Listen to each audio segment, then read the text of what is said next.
तो मेरे बहुत ही प्रिय और बेहद सम्मानित साथियों, हृदय की असीम गहराइयों से अभिनंदन, बहुत बहुत हार्दिक स्वागत। साथियों, जब भी सरकारी काम का जिक्र होता है, उसके बारे में बात होती है, तो हमने प्रायः यही सुना है और अनुभव भी किया है कि सरकारी काम है ये होते होते होगा, धीरे धीरे होगा, कुछ लेन देन से होगा और सही समय पर तो ये होगा नहीं, ऐसी ही परिपाटी है।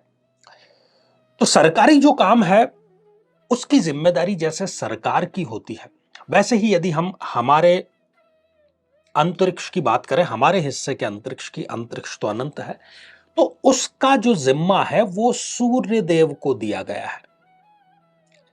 जैसे सरकार में सरकार का अधिपति प्रधानमंत्री या मुख्यमंत्री होता है, वैसे ही जो ग्रहों का अधिपति है, ग्रहों की जो कैबिनेट, ग्रहों की जो सरकार, ग्रहों का जो मंत्रिमंडल है, उसमें ये जिम्मा सूर्य देव के पास में है। और आप देखेंगे कि इस पृथ्वी का जर्रा जर्रा, कण कण सूर्य के कारण ही ऊर्जान्वित है। सूर्य से ही प्राण ऊर्जा प्राप्त हो रही है और सूर्य की रोशनी से ही हम श्वास ले पा रहे हैं, जी पा रहे हैं, अपना जीवन यापन कर पा रहे हैं। तो साथियों, आज इस खास एपिसोड में जिस साधना के बारे में आपको बतलाया गया है, उसमें जो मंत्र है वो तो हमने लिया है शक्ति आराधना अर्थात दुर्गा सप्तशती से। और ये जो साधना है ये आपके सरकारी कार्यों की बाधा को दूर कर देगी। जो कोई भी आपका सरकारी कार्य नहीं हो रहा है, लटका हुआ है, किसी भी कारण से लटका हुआ है, वो आपका 21 दिन में अवश्य ही पूरा हो जाएगा। लेकिन इससे पहले सूर्य के बारे में हम एक दो बातें जान लेते हैं और एक दो प्रश्न जो कि बहुत ही कॉमन है, कई लोगों ने पूछे थे, उस पर भी हम बात कर लेते हैं। तो सबसे पहले सूर्य की बात करते हैं। सूर्य जन्म पत्रिका में यदि ठीक स्थिति में है तो व्यक्ति पद को प्राप्त करता है, सरकारी कार्य भी उसके बहुत अच्छे से हो जाते हैं, आत्मसम्मान उसका जबरदस्त होता है, सरकारी सम्मान और पुरस्कार भी उसको सही सही और समय पर मिलते रहते हैं। लेकिन यदि जन्म पत्रिका में सूर्य देव त्रिक भाव में जाकर के बैठ जाए, या अपनी नीच राशि तुला में वो आकर के बैठ जाए, या वो राहु या केतु के साथ में युति करके, जिसको कि हम ग्रहण दोष बोलते हैं, उसको प्राप्त हो जाए, या वो स्वयं ही 0 डिग्री के या 28-29 जैसी अंतिम डिग्रियों के यदि हो जाते हैं, तो ऐसी स्थिति में वो व्यक्ति को आत्मविश्वास की कमी देते हैं। बात बात पर व्यक्ति को अपमान का सामना करना पड़ता है। सरकारी कार्य तो खैर उसके बनते नहीं। पेट और पाचन तंत्र, क्योंकि पेट का कार्य क्या है? भोजन का ऑक्सीकरण के माध्यम से पाचन करना, उसको बहुत छोटे छोटे कणों में तोड़ना, तो उसके लिए अग्नि की आवश्यकता होती है, जिस जठरा अग्नि की हम बात करते हैं।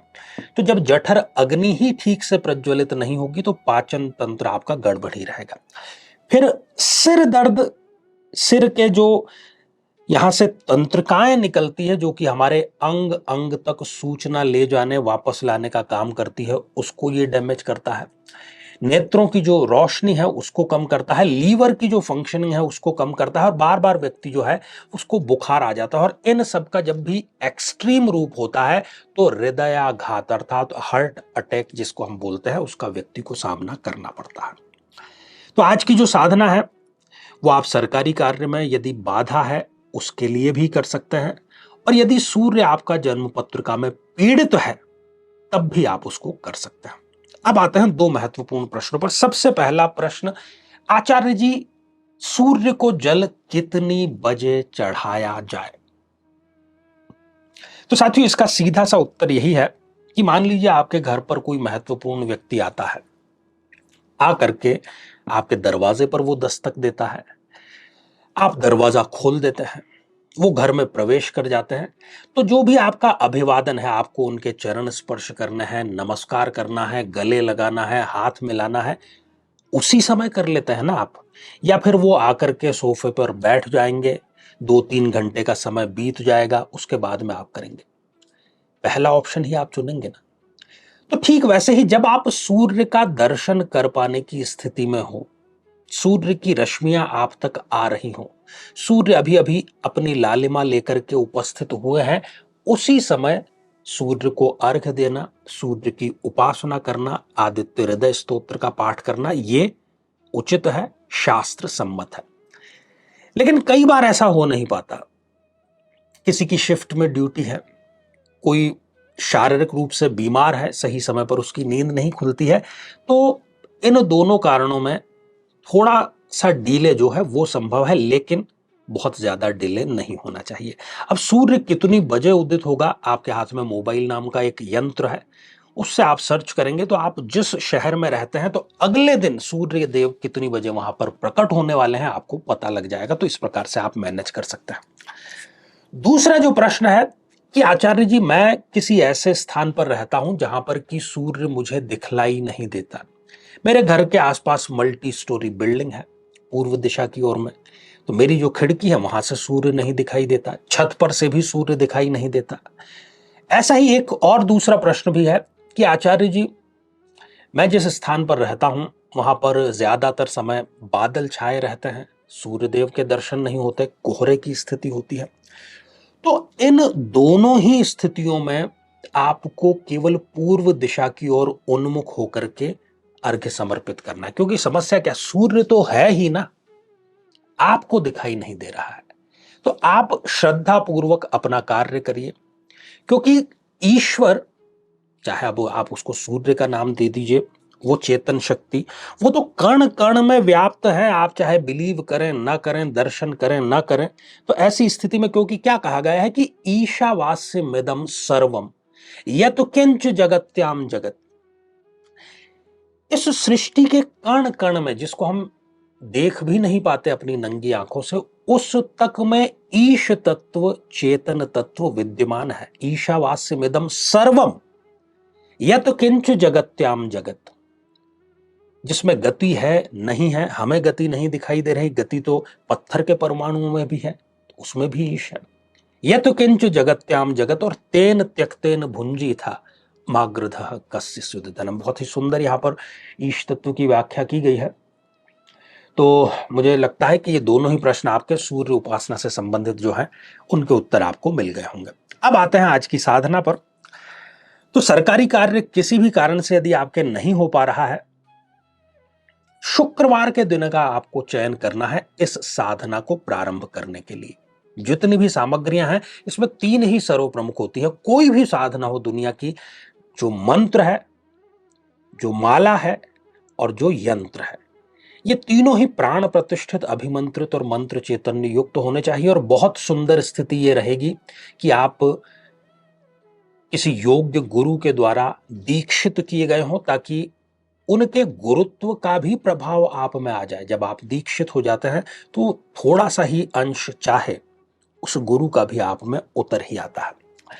तो महत्वपूर्ण जो मंत्र है, सबसे पहले हम मंत्र पर दृष्टिपात करते हैं साथी। ओम एम त्रूम नमः स्वल्पे रहो भिर नृपते स्वयं राज्यम प्राप्यस्यते भवान नमो त्रूम एम ओम। साथियों, दुर्गा सप्तशती से ये मंत्र लिया गया है, और इस मंत्र का जो भावार्थ है वो केवल इतना है कि कुछ ही समय में, ज्यादा समय में नहीं, अल्प समय में, कुछ ही समय में बाधाओं को हराकर तुम राज्य को प्राप्त करोगे और वो राज्य तुम्हारे पास में स्थिर रहेगा। तो जिस सरकारी कार्य में बहुत ज्यादा डिले होता है वो बहुत कम समय में हो जाएगा।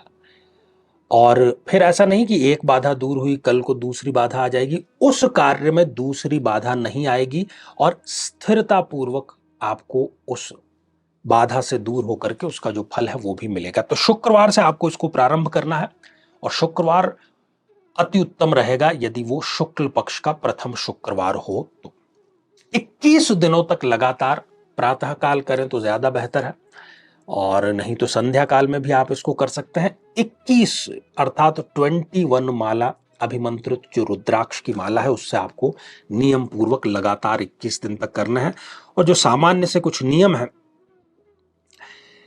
कि उपासना स्थल का शुचितापूर्ण होना, आपके मनोभाव शुचितापूर्ण होने, श्रद्धा और समर्पण में किसी प्रकार की कमी ना होना, ब्रह्मचर्य का पालन करना, ये सारे जो है ये तो नियम है ही, स्वस्थ जीवन जीने के लिए भी जरूरी है, तो साधना काल में तो ये अत्यावश्यक होते ही हैं। तो ऐसी ये अद्भुत साधना है, चमत्कारिक है, घर बैठे आप स्वयं कर सकते हैं। तो बहुत शुभकामनाएं आपको इस साधना के लिए, और इसी प्रकार की कुछ सुगम साधनाओं को लेकर के हम पुनः आपके सामने प्रस्तुत होंगे। तो इसी मंगल कामना के साथ में कि आप सभी स्वस्थ, समृद्ध और शांतिपूर्वक जीवन व्यतीत करें। नमस्कार।